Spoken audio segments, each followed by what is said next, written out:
Permasalahan korupsi seakan tidak pernah hilang dan tahan lama di Indonesia, dan semakin memburuk setiap tahunnya. Segala upaya telah dilakukan pemerintah, organisasi, media, dan seluruh masyarakat Indonesia dalam memberantas korupsi, tak terkecuali juga bagi seorang PNS. Publik kembali dibuat kecewa dengan kinerja Kabinet Pemerintahan Jokowi dalam sepekan dua Menteri Kabinet Indonesia. Ya, Ketua Komisi Pemberantasan Korupsi Firly Bahuri dalam berbagai kesempatan ini pernah menyatakan bahwa koruptor memberitakan tentang penangkapan Menteri KKP Edi Prabowo dan untuk mengonfirmasi. Menurut Indonesia Corruption Watch atau ICW, tahun 2020, Indonesia menempati ranking 92 dari 128 negara dalam laporan Rule of Law dalam aspek absence of corruption.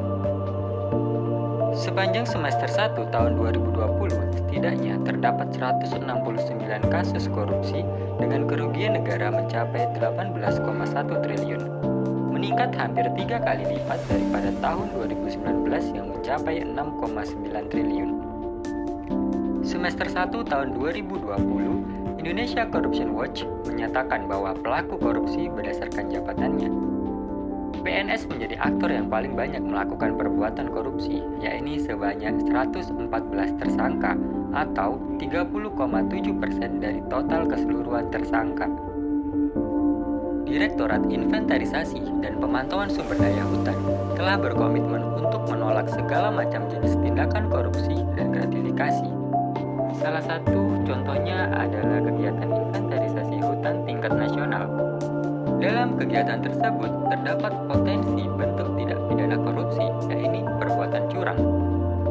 Sebagai contohnya berupa pengadaan kwitansi palsu guna memenuhi kebutuhan akomodasi selama kegiatan inventarisasi yang tidak sesuai dengan realitas di lapangan.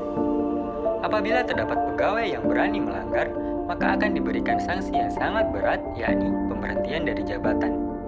Kita, sebagai seorang PNS, sudah menjadi suatu hal yang wajib untuk menolak dan mengecam keras segala perbuatan yang bersifat koruptif.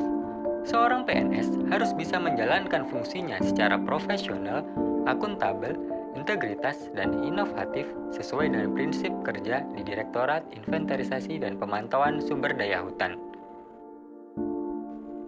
Sudah saatnya kita menjadi PNS yang menerapkan nilai anti korupsi, karena di pundak kitalah ada masa depan negeri ini.